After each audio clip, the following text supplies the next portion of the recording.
तो आज की जो हमारी डिस्कशन है बौद्धिज्म में, हमारा ये दूसरा दिन है, ठीक है, बौद्धिज्म को लेके। तो बौद्धिज्म में एक क्लासेस जो है बौद्ध को लेकर पहले भी हो चुकी है, दूसरी क्लासेस है बौद्ध को लेकर, ठीक है। देखिए, बिहार में बौद्ध साहित्य की बात करेंगे तो बौद्ध ग्रंथों में त्रिपिटक, ठीक है, त्रिपिटक में 3 प्रकार के त्रिपिटक है। इसमें क्या है, विनय पिटक है, सूत पिटक है, एक अधिगम पिटक है, ठीक है। विनय पिटक में क्या था, तो विनय पिटक की बात करेंगे तो विनय पिटक में क्या थे, जो बौद्ध संघ में जो लोग शामिल होते थे उनका नियम दिया हुआ था। क्या दिया था विनय पिटक में, तो विनय पिटक में क्या था, नियम था, ठीक है। क्या था, नियमों का संग्रह, नियमों का क्या था, तो नियमों का मतलब क्या था, संग्रह था, ठीक है। सूत पिटक में क्या था, तो सूत पिटक में बुद्ध भगवान के सिद्धांत थे, ठीक है।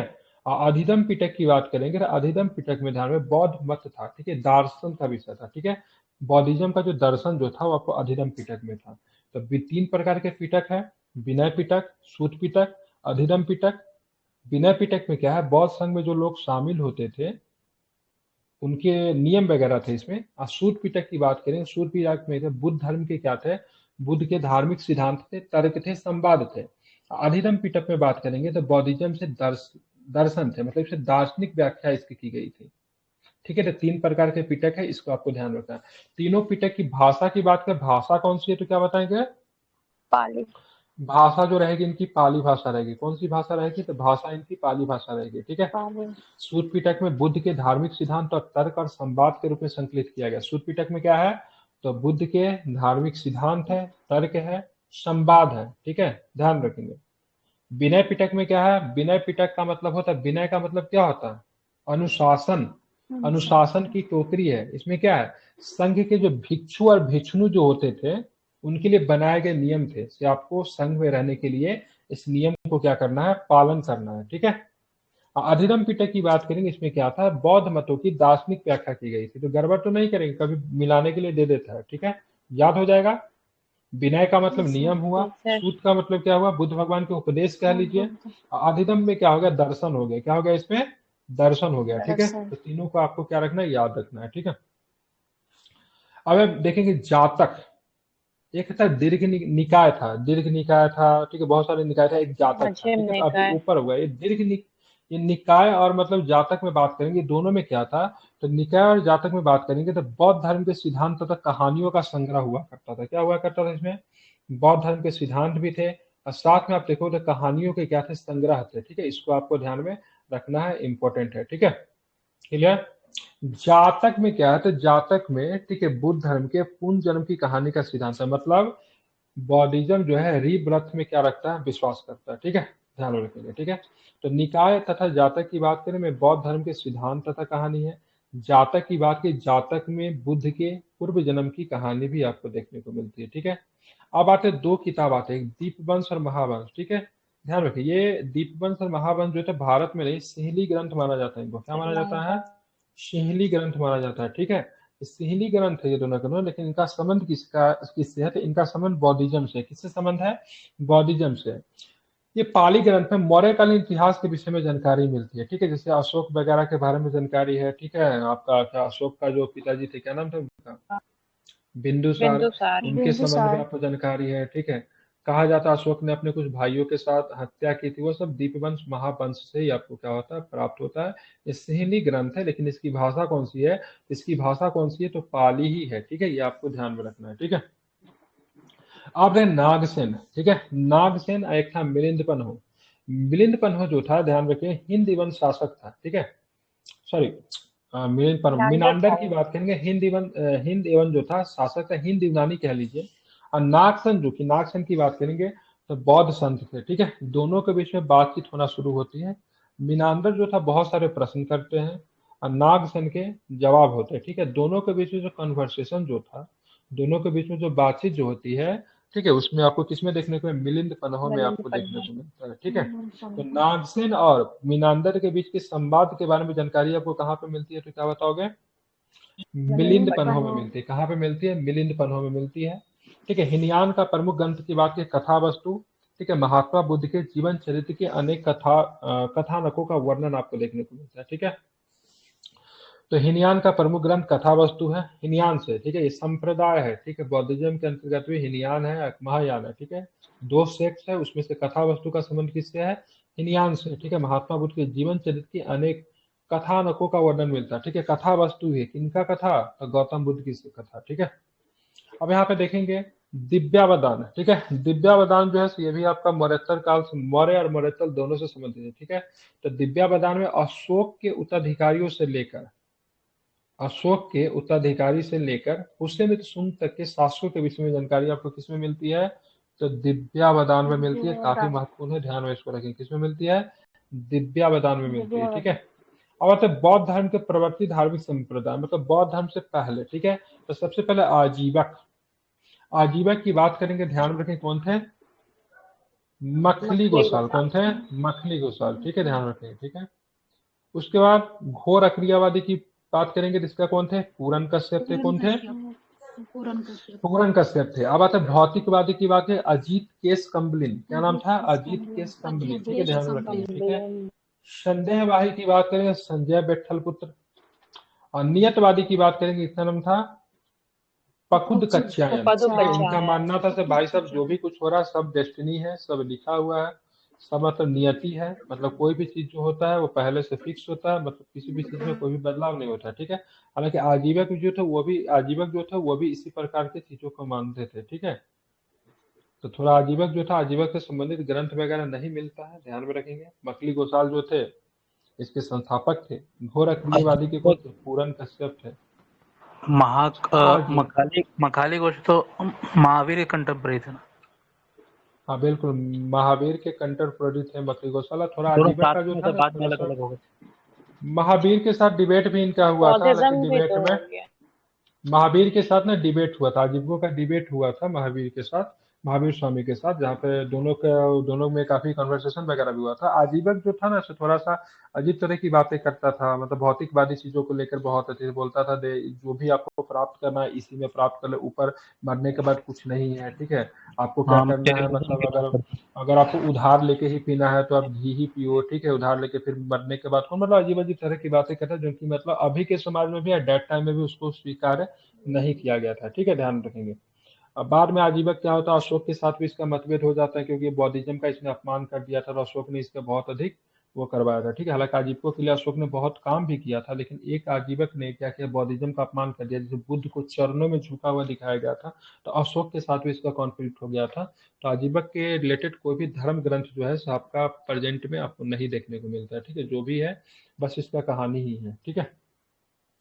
तो दिव्यावदान में क्या जानकारी मिली? दिव्यावदान का भी संबंध जो है बौद्ध से ही है, ठीक है। अब देखें फाइहान की बात करेंगे, सुंगुम की बात करें, हेनसोंग की बात करें, इत्सिंग की बात करें, सबके सब प्यारे चीनी यात्री थे। और क्यों आए थे ये? तो भारत में बौद्धिज्म के अध्ययन के लिए आए थे, ठीक है। चीनी यात्री में बात करें कि नाम फाइहान की बात करेंगे, ठीक है। किसके शासनकाल में भारत आया था ये? चंद्रगुप्त।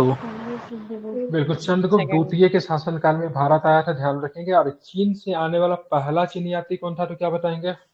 फाइहान ही था, ठीक है, ध्यान रखेंगे, फाइहान ही था। अब बात करें वैनसुंग किसके शासनकाल में भारत आया?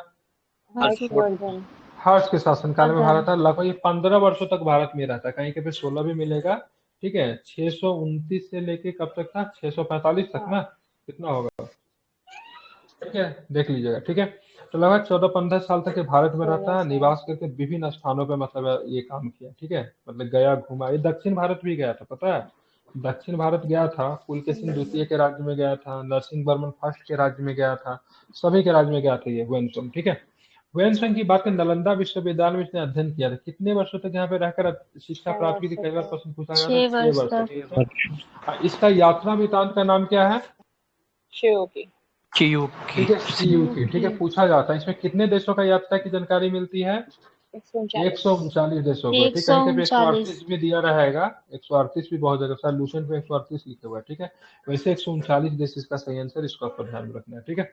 उसके बाद आते हैं भारत में इत्सिंग की बात करेंगे, तो 7वीं शताब्दी के अंत में भारत आया, ठीक है। इनके विवरण से ज्ञात होता है कि वो भारत में बौद्ध तीर्थ स्थानों की यात्रा तथा बौद्ध धर्म के बारे में जानकारी प्राप्त करने आया था, ठीक है। ध्यान रखिए, इत्सिंग की बात करेंगे तो सर चीनी यात्री जो आए थे वो 4 आए थे, तो उसका ट्रिक है सर, फांसी हुई, फायान, संजुग्न, ह्वेनसांग और इत्सिंग, यही ना था सर? हाँ हाँ, यही था, 4 ही थे, ठीक है, ध्यान रखिए। फांसी हुई, ठीक है सर। ठीक है, शुंगुंग थे और क्या था, हेयन स्वैंग थे, और क्या नाम था इनका, लास्ट वाले का क्या नाम था, इत्सिंग। ठीक इत्सिंग है, है। सबसे बाद में इत्सिंग आए थे। ठीक है, एक लाइट ऑफ एशिया किनको कहते हैं आप लोग जानते ही है, लेकिन एग्जाम में ये नहीं पूछता लाइट ऑफ एशिया के रचनाकार कौन थे, क्या नाम था इनका। Edwin Arnold. बिल्कुल अर्नाल्ड। बिल्कुल, एडविन अर्नाल्ड की बात करेंगे। लाइट ऑफ एशिया के मतलब क्या था, रचनाकार थे, और बुद्ध भगवान को लाइट ऑफ एशिया से दलित सम्मानित विस्तार किया का था। ठीक, अडेप्टेशन था ये जो किताब लिखा था। हाँ, ललित विस्तार क्या चीज की पुस्तक है, ललित विस्तार। इसमें बुद्ध की पूरी मतलब ललित विस्तार गणित से गणित का रिलेटेड है है ना, ना, मैथमेटिक्स है ना, गणित का ललिता है। का जो मैथमेटिक्स। लीलावती वाले का। नहीं, वो नहीं है, मैथ का नहीं है। इसमें बुद्ध के स्पीचेस हैं और जो उन्होंने दिया था जो सारनाथ में, ललित विस्तार गणित से नहीं है। ललित वो विस्तार ला- गणित से ही संबंधित भास्कर है। का। देख लीजिएगा, मेरे हिसाब से ललित विस्तार मैथमेटिक्स होना चाहिए, एक बार चेक कर लीजिए, हमें भी बता नहीं, दीजिए। वो अच्छा, लीलावती नहीं है। है, अच्छा लीलावती हो। ठीक, हाँ, ये ललित विस्तारा है चलिए इसमें। ठीक है, चलिए अब हम ललित बात करें विस्तार को बौद्ध। महावीराचार्य ने लिखा था। ठीक है, चलिए अब बौद्धिज्म के ऊपर बात करते हैं। तो कितने संगीतियां हुई थी, 4 हुई थी। ठीक है, ध्यान रखें। ठीक है, पहली कहाँ पे हुई थी, राजगीर सप्तपर्णी। कौन सी गुफा में, सप्तपर्णी। सप्तपर्णी गुफा में। ठीक है, कब हुआ था, 483 में। ठीक है, अध्यक्ष कौन थे, अजात शत्रु। शासक कौन थे, अध्यक्ष है अजात शत्रु। अजातशत्रु। ठीक है, अजातशत्रु। अजातशत्रु ध्यान में हर एक डायनेस्टी के थे। और यहाँ पे क्या परिणाम हुआ उसके बारे में हम लोग जानते हैं। ठीक है, बुद्ध के उपदेशों के 2 पिटक, एक सूत पिटक और दूसरा विनय पिटक में संकलित किया गया। सूत पिटक में हमने क्या बताया था, यहाँ पे बुद्ध के उपदेश है। फिलॉसफी। ठीक है, नहीं फिलॉसफी नहीं है, बुद्ध के उपदेश। ठीक है, ध्यान रखना। ठीक है, अब विनय पिटक में क्या है, अभिधम विनय में पिटक में क्या फिलॉसफी है, है। हाँ। ठीक रूल्स। है, तो बिल्कुल भिक्षुओं के। बिल्कुल भिक्षु और विष्णु के क्या नियम है। ठीक है, अब 483 हो गया। ठीक है, अब 100 साल के बाद चलेंगे तो आएगा 383। ठीक है, तो वैशाली में हुआ दूसरा वाला, वैशाली में। अब वैशाली में अध्यक्ष कौन थे, तो क्या बताएंगे, सबका में। सबकामी। ठीक है, ध्यान रहे। इसमें शासन काल किसका था, कलाशोक का। कलाशोक का। ठीक, कलाशोक का निक नाम क्या है, निक नेम बता सकते हैं। काकवर्ण। हाँ, काकवन इनको कहते हैं। ठीक है, काकवन कहते हैं, पुराणों में कहा गया। ठीक है, किस वंश का था ये कलाशोक, तो शिशुनाग का। ठीक है, यहाँ पे परिणाम क्या लगता है, तो बौद्ध धर्म अस्थविर एवं महासंघिक 2 भागों में विभाजन हो गया था। ये पूरी विभाजन तो नहीं थी, लेकिन सबसे पहले विभाजन जो होता है दूसरा वाला में ही होता है। ठीक है, और महायान और हीनयान में विभाजन कब होता है, तीसरा में या फिर चौथा में, चौथा में। ठीक है, अब आते हैं तृतीय की बात करें, कहाँ पे होता है, पाटलिपुत्र। पाटलिपुत्र। 251 में, कहीं कहीं पे 250 भी आपको देगा। ठीक है, 250 भी देगा, कहीं कहीं पे 251 भी रहता है, कोई दिक्कत नहीं, दोनों सही। ठीक है, अध्यक्ष की बात करें, अध्यक्ष कौन थे यहाँ पे, क्या बताएंगे, मंगलीपुत्र। बिल्कुल मौगलीपुत्र थे। ठीक है, ध्यान रखें। ठीक है, और शासनकाल किनका था, अशोक का।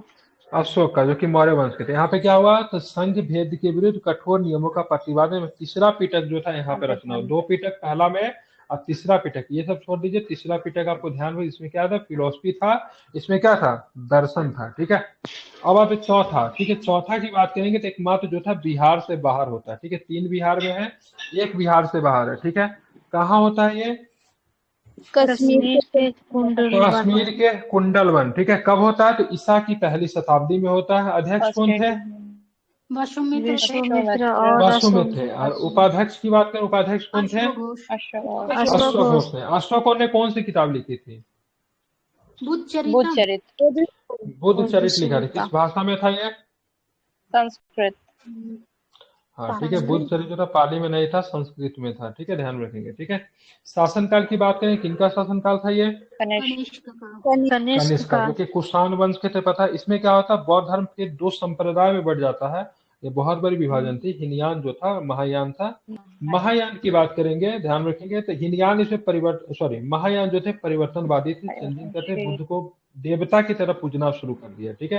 हीनयान जो थे बुद्ध के सिद्धांतों में विश्वास करते थे, बुद्ध को एक महान पुरुष मानते थे, ठीक है, मतलब ग्रेट पर्सनालिटी मानते थे, भगवान नहीं मानते थे। इसने क्या किया, गौतम बुद्ध को भगवान बना दिया और इनको मतलब पूजना शुरू कर दिया। मतलब ये जो थे बौद्धिज्म की जो कोर थ्योरी की बात करें ना, उनसे थोड़ा इनका क्या होता है, भटकाव हो जाता है, क्योंकि मूर्ति पूजा की निंदा की गई, इसने मूर्ति पूजा करना शुरू किया।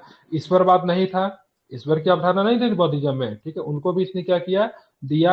और थोड़ा सा इनका झुकाव जो था थोड़ा थोड़ा करप्ट हो गए ये लोग, तो इसीलिए देखेंगे महायान की वजह से बौद्धिज्म क्या होता है, बहुत लंबे समय तक भारत से क्या हो जाता है, गायब हो जाता है। दूसरा थ्योरी वो भी था कि कहीं ना कहीं इसको हिंदुइज्म से कनेक्ट करना शुरू कर दिया, क्योंकि मानना था सिर्फ बुद्ध का जो अगला जो बुद्ध जो है सिर्फ विष्णु के अवतार है, ठीक है। महायान वालों ने इन सबको फैलाना शुरू किया, तो इनकी कहानी क्या होती है, भारत से क्या होती है, समाप्त हो जाती है। फिर 1956 में आप देखो नव बौद्धवाद के जो प्रवर्तक जो थे, इनका नाम था क्या, अंबेडकर जी, उन्होंने लगभग 10 लाख बौद्धों का मतलब एक साथ अपने साथ में 10 लाख लोगों को मतलब बौद्ध धर्म में परिवर्तन किया। तो फिर से भारत में बौद्धिस्टों की संख्या ठीक ठाक हो गई, लेकिन बीच में क्या हो गया था, काफी कम हो गया था। अब दोनों में कोर डिफरेंसेस की बात करेंगे, वो कोर डिफरेंसेस अशोका क्या है, घोष ठीक ने है। एक और किताब लिखा है, सौंदर्यानंद। हाँ, सौंदर्यानंद भी लिखा था, बिल्कुल ठीक है। अब महायान वाले मानव जाति के कल्याण पर आधारित धर्म, परोपकार, निस्वार्थ की सेवा परम लक्ष्य था। एक व्यक्तिवादी धर्म की अवधारणा को मानते थे, ठीक है, स्वार्थपरता अधिक था। बुद्ध को एक देवता के रूप में स्वीकार किया महायान वालों ने, ठीक है। ये क्या मानते थे, बुद्ध को क्या मानते, बुद्ध एक पवित्र विचारक महान व्यक्ति के रूप में, मतलब ग्रेट पर्सनालिटी है, वो देवता नहीं है, क्योंकि बौद्धिज्म जो था कोर थ्योरी में, ठीक है, देवता की पूजा नहीं थी, ठीक है। बोधिसत्व की अवधारणा परमादास है, अहर्त पद की प्राप्ति परमादर्श था। ये मूर्ति पूजा का प्रबल पक्षधर था। पूरे जीवन में बुद्धिज्म जो था, गौतम बुद्ध अपने, ठीक है, मूर्ति के पूजा का विरोध करते रहे, और सबसे ज्यादा जो दुनिया में जो मूर्ति जो बना, ठीक है, गौतम बुद्ध का ही बना। और संभावित ऐसा भी माना जाता है सबसे पहले जो मूर्ति बना था वो शायद गौतम बुद्ध का ही रहा उन्हीं का। होगा, ठीक है। और सबसे ज्यादा जो मूर्ति बना वो भी मतलब गौतम बुद्ध का ही बना, क्योंकि बुद्ध खुद भी मूर्ति पूजा के क्या थे, विरोधी थे। ये मूर्ति पूजा का प्रबल विरोधी था, ये मूर्ति पूजा का प्रबल पक्षधर था। तो भाई मूर्ति पूजा करोगे तो मंदिर बनवाना पड़ेगा, क्योंकि बुद्ध का तो बनाया, इससे अनेक भिक्षुओं ने मंदिर बनवाया, ये मंदिर का निर्माण नहीं किया।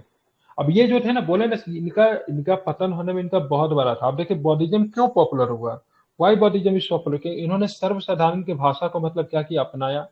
लोगों, वैसे लोगों को जोड़ा जो कि मतलब हिंदुइज्म से नहीं जुड़ पाए थे। पाली भाषा को अपनाया ताकि सभी लोग जुड़ाव महसूस करें। इन्होंने क्या किया, चेंज करके संस्कृत को अपना लिया, ठीक है। इलाइट क्लास की लैंग्वेज थी, भ्रांत लोगों की भाषा थी, उसको अपनाया, क्योंकि अभी भी क्या थे, पाली पे क्या थे, अधिक थे। ये विश्वास पे आधारित संप्रदाय था, जाहिर सी बात, जहाँ पे मूर्ति पूजा करोगे, जहाँ पे देवता मानोगे, तो विश्वास पे आधारित होगा ना, ये तर्क पे आधारित था। सर्वाधिक महत्व जो है गृहस्थ जीवन को दिया, ठीक है। तो समझ रहे, मतलब देख रहे थे डाउनफॉल की तरफ जा रहा है, ठीक है। मतलब बौद्धिज्म का जो कोर थ्योरी जो था उनसे ठीक उल्टा जा रहा है, ठीक है। गृहस्थ जीवन को सबसे अधिक मतलब इन्होंने महत्व दिया, और सर्वाधिक महत्व इन्होंने संन्यास जीवन को दिया। जीवन का अंतिम लक्ष्य क्या था, इनका स्वर्ग प्राप्त करनी था, इनका जीवन का अंतिम लक्ष्य क्या था, मोक्ष प्राप्त करनी था, ठीक है। और ये कहाँ पे प्रोफेसर, जापान में, कोरिया में, चीन में, मंगोलिया में, तिब्बत में प्रसारित हुआ। ये जावा, श्रीलंका, म्यांमार में क्या था, प्रसारित हुआ, ठीक है। समझ गए, तो ये दोनों के बीच में क्या था, कोर डिफरेंसेस थे, इसको आपको ध्यान में रखना है। पूछा जाता है, बताइए कौन सा, कभी दे देगा, बताइए कौन सा महालक्ष्य महायान संप्रदाय से कौन सा संबंधित है, या फिर हीनयान से क्या संबंधित है। तो ऐसे प्रश्न आपको एग्जाम में आपको देखने को मिलते हैं, ठीक है।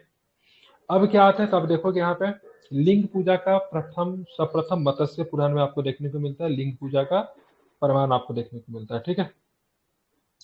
अब यहाँ पे देखेंगे आगे चल के महायान वो भी दो संप्रदाय में बट जाता है, ठीक है। महायान भी क्या होगा, दो संप्रदाय में क्या हो जाएगा, विभाजन हो जाएगा। दो संप्रदाय कौन थे, एक शून्यवाद था और दूसरा की बात करें विज्ञानवाद। शून्यवाद जो था माध्यमिक था, विज्ञानवाद के बाद योगाचार था। और शून्यवाद के प्रतिवादक कौन थे, नागार्जुन। नागार्जुन को क्या बोलते हैं भारत में, भारत का क्या बोलते हैं नागार्जुन को, ठीक है, क्योंकि उन्होंने सापेक्ष, बिल्कुल ठीक है, आइंस्टीन, ठीक है। तो शून्यवाद जो था, शून्यवाद के फाउंडर कौन थे, नागार्जुन, ठीक है। ये शून्यवाद और विज्ञानवाद की बात करेंगे तो मुख्यतः बौद्धिज्म के किस शाखा के दो भाग थे, तो क्या बताएंगे, महायान। ठीक है, बिल्कुल ठीक है। ध्यान में तो ज्यादा तो जो था शून्यवाद तो पॉपुलर हुआ, ठीक है। विज्ञानवाद जो था उतना पॉपुलर नहीं हो पाता है। विज्ञानवाद की स्थापना किसने की थी? मैत्रेयनाथ ने की थी, ठीक है। तो महायान का भी दो टुकड़े होते हैं, ठीक है। एक होते हैं शून्यवाद और दूसरा की बात करेंगे विज्ञानवाद। शून्यवाद की बात करेंगे, ध्यान रखेंगे नागार्जुन थे, और विज्ञानवाद को मैत्रेयनाथ थे, ठीक है।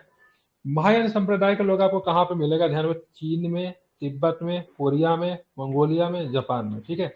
ये सब के सब ध्यान में रखिएगा, यहाँ पे आपको मिलेगा। ये कहीं ना कहीं सारे के सारे देश है ना, चीन के साथ बॉर्डर लगाने वाले देश है। सबके सबका बॉर्डर चीन के साथ लगता है। तिब्बत लगता है, कोरिया लगता है, मंगोलिया लगता है, आई थिंक जापान भी लगता है सर। जापान लगेगा कि नहीं लगेगा नहीं पता, लेकिन वाटर बॉडी तो सर जापान का लगता है। हाँ, वाटर सीमा बॉडी लगता है। है कि नहीं पता, ठीक है। वाटर बॉडी लगा, बाकी सबके सब चीन के साथ सीमा लगाते हैं।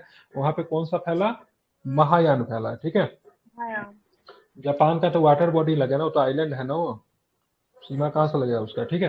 अब आते हैं हिनयान। हिनयान की बात करेंगे तो ये भारत के सीमावर्ती क्षेत्र, श्रीलंका, म्यांमार, जावा जिसको इंडोनेशिया बोलते हैं, इन क्षेत्रों में क्या फैला? हिनयान फैला, ठीक है।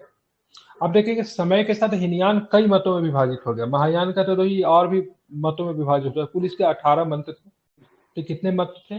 18 मत थे। ये हमको ध्यान में नहीं रखना, लेकिन इसके 3 को आपको ध्यान में रखते। थेरावाद, सर्वसित्वांक, क्या लिखता है? सर्वसित्वांग, ठीक है, जिसको वैभाषिक कहते थे। एक था स्वतांत्रिक। तो 3 मत में जो थे इनका विभाजन हो जाता है, ठीक है। तो 18 में हुआ, लेकिन 3 क्या थे? प्रमुख थे। एक जो था थेरावाद था, जिसको अस्थिरवाद भी कहते हैं। सर्वसित, तत्वांध, ध्यान में रखें। उसके बाद स्वतांत्रिक, ठीक है।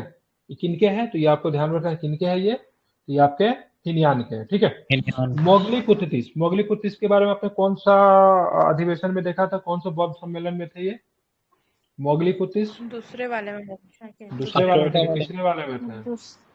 अशोका वाले तीसरे वाले में। अशोक तीसरे वाले में थे, ठीक है। ये सब गलती नहीं करना। तो मोगलीपुतिस ने लिखा कथा वस्तु, ठीक है। कथा वस्तु का संबंध किससे? हिनयान से या महायान से है?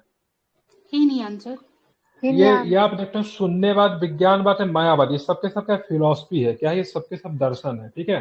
ये दार्शनिक है, ठीक है। तो शून्यवाद की बात करें, विज्ञानवाद, मायावाद, क्या है? सबके सब दर्शन का है, ठीक है। ध्यान में रखेंगे, ठीक है। ये शून्यवाद विज्ञानवाद का संबंध किनसे है? तो ध्यान में रखिएगा किससे है? महायान से है, ठीक है। अब बौद्ध दार्शनिक ने स्वतंत्र चिंतक के दर्शन के क्षेत्र में शून्यवाद, विज्ञानवाद, मायावाद आदि नवीन विचारधाराओं का जन्म लिया, ठीक है। देखिए बौद्ध धर्म का एक और शाखा वज्रयान प्रचलित हुई, ठीक है। ये वज्रयान जो था ना, ध्यान रखेगा, इसका केंद्र भारत में विक्रमशिला विश्वविद्यालय, यहाँ पे तंत्र मंत्र होता था। क्या होता था? तंत्र मंत्र होता था, ठीक है। जैसे समझ रहे, बुद्ध जिन जिन चीजों का मतलब विरोधी थे, वो सब धीरे धीरे मतलब क्या हो रहा था? आ रहा था। जैसे ब्राह्मणवाद का तो बहुत सारी चीजें आ गई थी, ठीक है। महायान वाले लेकर आ गया था। बौद्धिज्म की बात की, ये भी तांत्रिक तंत्र वगैरह इसमें बुद्ध को विरोध करते थे, ठीक है। वो भी आ गया था। वज्रयान शाखा जो विकसित हुई ना, तो ये विक्रमशिला विश्वविद्यालय पूछा जाता, मतलब बौद्ध धर्म की कौन सा शाखा का प्रसिद्ध केंद्र था? ये वज्रयान की थी, जहाँ पे क्या होता था? तंत्र मंत्र होता था यहाँ पे, ठीक है। प्रमुख केंद्र की बात करेंगे, भागलपुर जिला में विक्रमशिला विश्वविद्यालय। इसके फाउंडर की बात की, इसका फाउंडर गोपाल था कि धर्मपाल था? कौन था? धर्मपाल धर्मपाल था विक्रमशिला विश्वविद्यालय का, ठीक है। अच्छा उसका फाउंड, अच्छा ठीक है हाँ, धर्मपाल था, ठीक है। ठीक है। और गोपाल जो था पाल वंश का फाउंडर है, ठीक है। मदनपुरी का अब पाल वंश का फाउंडिंग कब किया? 750 में, ठीक है। चलिए आप यहाँ पे देखेंगे संघ, ठीक है। संघ की सभा में प्रस्ताव का पाठ होता था। प्रस्ताव पाठ का अनुवासन कहते थे। सभा की बैठती, सभा जो होती थी उसके लिए कोरम कितनी थी? तो कोरम 20 होती थी, ठीक है। कितने कोरम होते? तो 20 लोग आ जाते थे, उसकी बस सभा संपादित की जाती है, ठीक है। संघ में प्रविष्ट होने को, संघ में जो प्रविष्ट होते थे उसको क्या कहा जाता है? उप संपदा कहा जाता है, ठीक है। ध्यान, उप संपदा। और संघ में प्रवेश होने की न्यूनतम उम्र की बात करें 15 वर्ष थी। कितने वर्ष थी? 15 साल थे, ठीक है। मतलब 15 साल का कोई बच्चा अगर इसमें शामिल होता है तो संघ में प्रविष्ट होने को क्या बोलते थे? उप संपदा कहते थे, ठीक है। बौद्ध संघ का संगठन जो गणतंत्र प्रणाली पे था, क्या होता था? गणतंत्र प्रणाली, काफी डेमोक्रेसी था इसके अंतर्गत, ठीक है। अब बौद्ध के लिए 4 महीने की बात करें, बड़ा इंपॉर्टेंट होता था, ठीक है। एक जो था अमावस्या था, ठीक है, पूर्णिमा था, 2 चतुर्थी दिवस था, उपवास के दिन होते थे, ठीक है। अब बुद्ध के पंचशील सिद्धांत आपको छंदोग्य उपनिषद में आपको देखने को मिलते हैं, ठीक है। तो बुद्ध के पंचशील सिद्धांत की बात करेंगे तो वर्णन आपको छंदोग्य उपनिषद में देखने को मिलता है। इसी पंचशील सिद्धांत के आधार पर भारत और चीन के बीच में पंचशील समझौता हुआ था। कब हुआ था पंचशील समझौता? 45 बहुत सुंदर, ठीक है। 1954 में हुआ था, ठीक है। कब हुआ था पंचशील? 1954 में पंचशील हुआ था, ठीक है, ध्यान रखेंगे, ठीक है। 1954 में हुआ था। कौन थे तो बता दे रहा हूँ, ठीक है। नाम था चाउ बिन लाई। चाउमीन लाई चाउमिन बोलिए ना भाई, ठीक है। और नेहरू जी थे, ठीक है, ध्यान में पंचशील, ठीक है। उस समय के प्रीमियर, उस समय के ना उसको बोलते हैं चाइनीज प्रीमियर, मतलब प्राइम मिनिस्टर थे वो, ठीक है, ध्यान रखेंगे, ठीक प्रेसिडेंट है। या नहीं प्राइम मिनिस्टर थे, प्रेसिडेंट नहीं थे, अच्छा प्राइम मिनिस्टर थे, ठीक है। चाउमिन लाई की कुछ नाम था। तो 1954 में पंचशील हुआ था। तो पंचशील कहीं ना कहीं बौद्धिज्म से जुड़ा हुआ है। चाइना भी क्या है, बौद्धिज्म को, हालांकि चाइना जो किसी रिलीजन को नहीं फॉलो करता है, चाइना क्या क्या है, नास्तिक देश है। अब भारत भी किसी रिलीजन को फॉलो नहीं करता, लेकिन भारत को आप नास्तिक देश नहीं कर सकते हो, क्योंकि यहाँ पे सभी धर्मों की मानता है, किसी एक विशेष धर्म की मानता नहीं है। लेकिन चाइना में किसी भी धर्म की मानता नहीं है, ठीक है। वहाँ पे किसका प्रभाव बहुत ज्यादा है? कन्फ्यूशियस का प्रभाव बहुत ज्यादा है, ठीक है। चाइनीज कल्चर में कन्फ्यूशियस एक बहुत बड़ा विचारक हुआ चीन में। आप लोग पढ़ोगे फिलोसफी तो उसमें मिलेगा, जानते भी होंगे, नाम तो सुना ही होगा। तो उनका इफेक्ट बहुत ज्यादा है, और कन्फ्यूशियस जो था किसी भी रिलीजन को फॉलो नहीं करता है, ठीक है। तो ध्यान में चाइनीज की बात करेंगे, चाइनीज लोग जो है, ठीक है, तो वहाँ पे आप देखोगे तो वो लोग क्या है, किसी भी रिलीजन को फॉलो नहीं करते, नास्तिक है, ठीक है। भारत को नास्तिक नहीं कह सकते, रिमेंबर कि भारत भी तो किसी को नहीं फॉलो करता, भारत नहीं फॉलो करता। दूसरी बात है कि यहाँ पे सभी धर्मों को मान्यता दी गई है, ठीक है। स्टेट का कोई अपना धर्म नहीं है, इसलिए भारत नास्तिक नहीं है, ठीक है। तो यहाँ पे जैन बौद्धिज्म क्या हुआ, आपका समाप्त होता है। और बौद्धिज्म का जितना आपसे पढ़ा प्रीलिम्स में, इससे ज्यादा क्वेश्चन आते ही नहीं, ठीक है। इनफ क्वेश्चन है ये, ठीक है। कहीं से पूछ लेंगे, इससे ज्यादा आपसे नहीं पूछे जाएंगे, ठीक है, क्योंकि बहुत अच्छे से इसमें बौद्धिज्म दिया हुआ है। आप इसके कुछ फैक्ट वगैरह को उठा के मेंस का जब आप लिखते हो तो उसमें भी आप लोग लिख सकते हो, ठीक है। जर्नलिज्म खत्म हो जाएगा आज? नहीं बोलेंगे तो खत्म कर दूंगा, नहीं सर। छोड़ देते हैं। 27-28 मिनट का हो चुका है, हम देखो लोग क्या बहुत करते हैं। अच्छा से पढ़ लेते हैं फिर। तो ये अच्छा से नहीं हुआ है।